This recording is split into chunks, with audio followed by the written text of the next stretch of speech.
Part 6. Pickett's Attack. To Cemetery Ridge. General Lee's plan for this attack assumed that Confederate artillery would move forward and support the infantry advance. Colonel Alexander, who Longstreet appointed to coordinate his artillery, had set aside a group of cannons to move forward with Pickett's advance, but they'd been moved. Colonel Alexander couldn't find them, and he scrambled to replace them. According to Philip Lano in his book, Gettysburg Campaign Atlas, Alexander found 20 cannon and sent them forward to about here. And Lano wrote, "They will not nearly be enough to make much of a difference," unquote. General Garnett urged his men across the fences, and Kemper's brigade moved northeast to connect with his. Some of the Federal batteries in the Union center were down to the last rounds. General Webb is commanding a Union brigade on the front line, and he sees the 6th Corps battery hurrying north and pulls them into the line with his brigade. And General Hunt sends 2 more batteries, and another battery on their own initiative leaves McGilvery's line and hurries north. As Armistead crosses the road, Garnett and Kemper's lines join, and 2 of the fresh Union batteries unlimber near the copse of trees. Now that they were across the road, the Virginians could see their objective more clearly, and as Earl Hess wrote in his book, Pickett's Charge, a stronger sense of purpose came into view, unquote. Hess described a quick meeting between 2 of the brigade commanders, Kemper and Armistead. Kemper was mounted, and Armistead was leading his brigade on foot behind the other 2 brigades.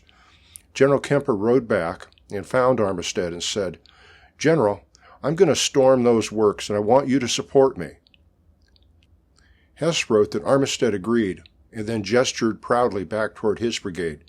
"Did you ever see a more perfect line than that on dress parade?"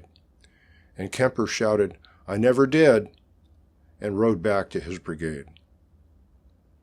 At about this point, Stannard's brigade pivots to face north, advances, and begins to move into position to hit Pickett's right flank. They were spotted by a sergeant in the 18th Virginia, one of Garnett's regiments, who asked Captain Owen, "What troops are those on our right? Are they our men or Yankees?" Captain Owen looked hard for a bit and responded, "Yankees. March straight ahead and say nothing," unquote. Captain Owen is quoted by Stephen Sears in his book, Gettysburg. "Their line was perpendicular to our own, and they were hastening to strike us before we reached the stone wall. I saw it was to be a race, and as General Garnett came along saying several times, 'Faster, faster, men,' I put my men to the double quick," unquote. When Stannard's Vermont brigade got in position, they opened fire. And Stephen Hess wrote that most estimates say the Union troops were only 80 yards away. Hess wrote, "The Vermonters deliberately fired about 10 to 15 rounds, inflicting fearful punishment before the stubborn Virginians began to show signs of disorganization," unquote. The 2 regiments on that end of Kemper's brigade break away from the rest of the brigade and turn back to face Stannard, returning fire. And according to Hess, Pickett then sent Captain Bright to Major Deering, commander of the division's artillery battalion, asking for artillery support against Stannard's Union brigade. And based on Philip Lano's maps, this might have been about here. There were only 3 rounds available, which were fired off with no visible effect. And Captain Bright reported back to Pickett, and Hess wrote that Captain Bright recommended, "Get the division out before the flanking columns shot us up," unquote. Armistead hurries his brigade forward to support Kemper and Garnett, and Kemper's left moves up behind Garnett's right. Also about this time, Wilcox's and Lang's brigades start their attack. The attack by Wilcox and Lang is intended to support Pickett's right, but it's too late for that. More on that later. Let's look at a more detailed map that shows the locations of Union infantry regiments. The angle is here. The copse of trees is here. And General Meade's headquarters. In this map, all of these fence lines look the same, but actually, these fences, marked in purple here, are stone fences.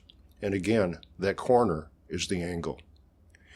3 brigades are key to the defense of the angle. Webb's brigade is these 4 regiments. Hall's brigade is next, these 4 regiments. And then Harrow's brigade, with the 1 Minnesota forward and these 3 regiments in support. There are at least 5 artillery batteries mixed in with the infantry at the angle. Cushing's battery is the most famous here, and notice that all 3 of these infantry brigades are mounting a defense in depth. Webb's brigade has 2 regiments forward, 2 in support. The same for Hall's brigade, 2 forward, 2 in support. Harrow's brigade has the 1 Minnesota forward with 3 regiments in the second line.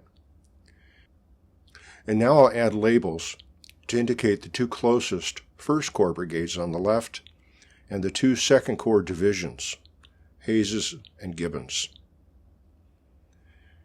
At this point, Garnett's brigade would be about here, with Kemper here and Armistead here. And Fry and Marshall's brigades were also approaching here. Stephen Sears described this phase of the attack this way. The final test began as a swiftly paced running battle. Pickett's 3 brigades following their distorted march route, coming first within reach of Stannard's Vermont brigade, then Harrow's brigade, then Hall's brigade, and finally a climactic struggle with Webb's brigade at the angle. George Pickett, his troops already fearfully savaged by the Yankee artillery, watched appalled as they are progressively cut to pieces by a raking infantry and artillery fire." Unquote. Sears wrote that Pickett's charge met a Union line that had 2 large gaps in it. Unquote. The gaps would appear when 2 Union regiments on the front line broke. First, the 59th New York, here. Garnett's brigade had reached the stone fence. Captain Cowan's battery, with 6 cannons here, was directly behind the 59th New York. They fired a round of canister at 20 yards, which broke the attack at that point. And then the 71st Pennsylvania, at the angle, was ordered by their commander, the Lieutenant Colonel Kochsberger, to retreat. And Earl Hess wrote this order was caused by the approach of Fry and Marshall's brigades, which threatened to outflank their position on the north. And there's a 50-yard gap between the angle and the next unit to the south, the 69th Pennsylvania. And that gap was now held by the remnants of Cushing's battery, down to 4 gunners and 2 cannons, almost out of ammunition. They fired a last round of canister and bolted for the rear, leaving 2 cannons in easy reach of the rebels. And that left the 69th Pennsylvania, which held their position. And notice that the regiments to the north and south of the 69th have pulled back. Kemper's brigade was in ruins, torn to pieces by the artillery fire and musketry from their flank and front, and General Kemper was badly wounded on the ground. Kemper would be captured briefly and was then rescued and carried back to Confederate lines. Generals Garnett and Armistead were still alive and active. The combination of the fire from the right and the inviting gap at the angle caused Garnett and Armistead to continue sliding their brigades to the north, and they pushed forward to the fence and ground to a halt. Earl Hess estimates that the number of men Pickett's division brought to this point is somewhere between 1,500 and maybe as many as 4,530. In their favor, note that Garnett and Armistead's brigades had cover on both flanks, Kemper's brigade to the south and Fry and Marshall's brigades to the north. As Sears wrote, their leadership was inspired and inspiring. Dick Garnett, mounted and clearly visible to his followers, and Lew Armistead, marching resolutely 20 paces ahead of the line, hat on his upraised sword, were generals that men would follow to the death." Unquote. General Armistead, on foot, rushed forward with Lieutenant Colonel Martin, who was commanding one of his regiments. According to Bradley Gottfried, who wrote Brigades of Gettysburg, General Armistead yelled, "Martin, we can't stay here. We must go over that wall." Unquote. Colonel Martin agreed, and Armistead turned back to his men and shouted out, "Follow me, boys! Give 'em the cold steel, boys!" Unquote. About 100 men followed Armistead across the wall. General Armistead managed to get his hand on one of Cushing's abandoned cannons, was shot 3 times and fell to the ground. He was later captured and taken to a Union field hospital. General Webb was the commander of the Union Brigade at the angle and was able to persuade the 72nd Pennsylvania to move forward a bit. And just at that moment, General Hancock, commanding the 2nd Corps, rode up to the commander of the 19th Massachusetts, Colonel Devereux, here.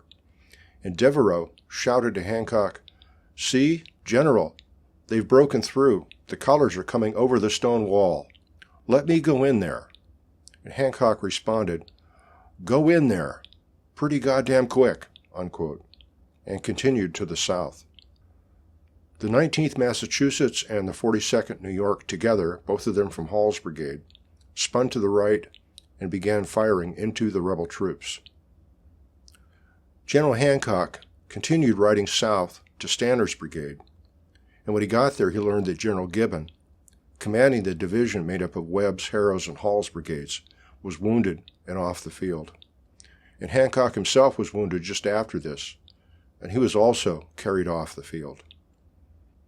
The 3 right-hand companies of the 69th Pennsylvania, holding on after the 71st Pennsylvania bolted for the rear, were ordered to refuse their lines to face north. And Companies I and A heard the command and obeyed. Apparently Company F did not. The movement to split the line was seen, and the rebels dove in to exploit it.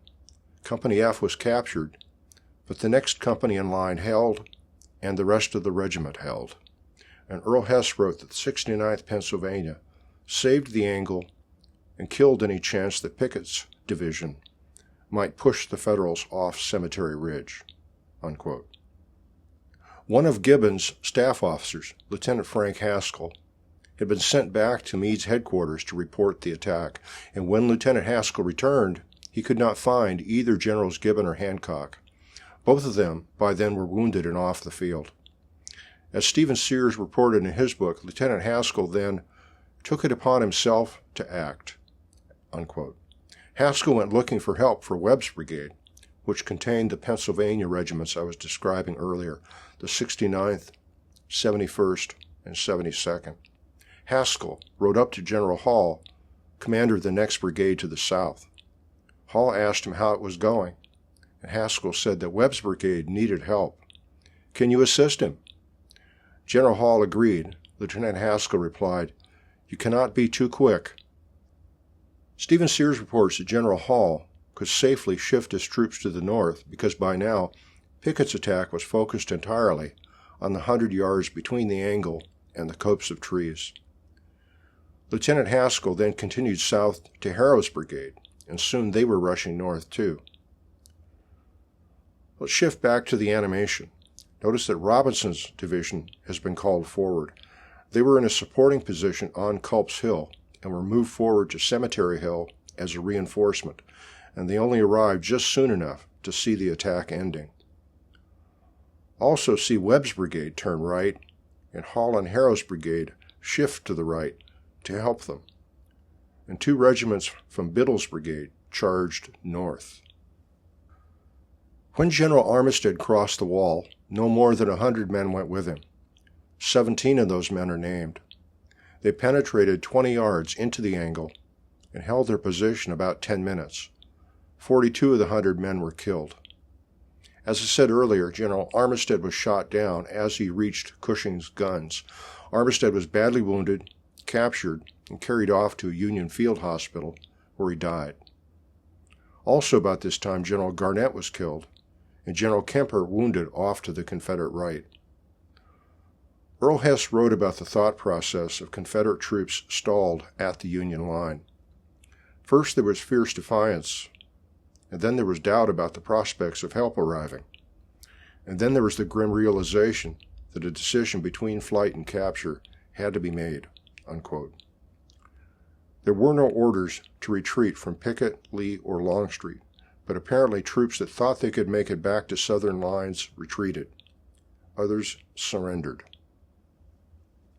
So now I'll switch to a map showing Lang's and Wilcox's attack supporting Pickett's right flank. Colonel Lang's brigade, formerly Perry's brigade, is highlighted in red, and General Wilcox's brigade is highlighted in green. And they started off very near where Pickett's division started their attack. Both of these brigades had charged the same position the day before. Colonel Lang was ordered to conform his brigade's movements to the movements of General Wilcox's brigade. General Wilcox did not know where Pickett's division was, and when they reached the road, Pickett was still not visible. Some writers have suggested that if General Wilcox knew that Pickett's division had attacked to the left, and they had followed that path and started earlier, they might have been able to at least disrupt Stannard's attack on Pickett's right. If Wilcox and Lang attacked too late and in the wrong direction. Wilcox was convinced the situation on the 3rd was worse than the one they faced the day before.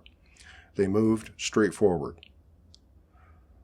Once they crossed the road, they started to suffer heavy casualties from Union artillery fire, and Colonel Lang saw Stannard's brigade, finished with Kemper's brigade, maneuvering to get on their left flank. McGilvery and Rittenhouse's artillery fired on Wilcox's and Lang's brigades, with 59 guns firing on them at the height of their advance. Stannard's infantry brigade was as much of a threat as the artillery. Colonel Lang sent a staff officer back to the Confederate artillery, asking for support. The gunners were willing, but they were out of long-range ammunition, and Colonel Lang decided to break off the attack without consulting General Wilcox. Wilcox reached the trees. He wanted to hold there and personally rode back to the artillery for support, and General Wilcox was told there was no ammunition left. He could see U.S. troops approaching Lang's left. General Wilcox ordered a retreat. Here's Earl Hess's summary of casualties from the attack. Pettigrew's division, 62%. Trimble's division, 52%. Pickett's division, 42.4%.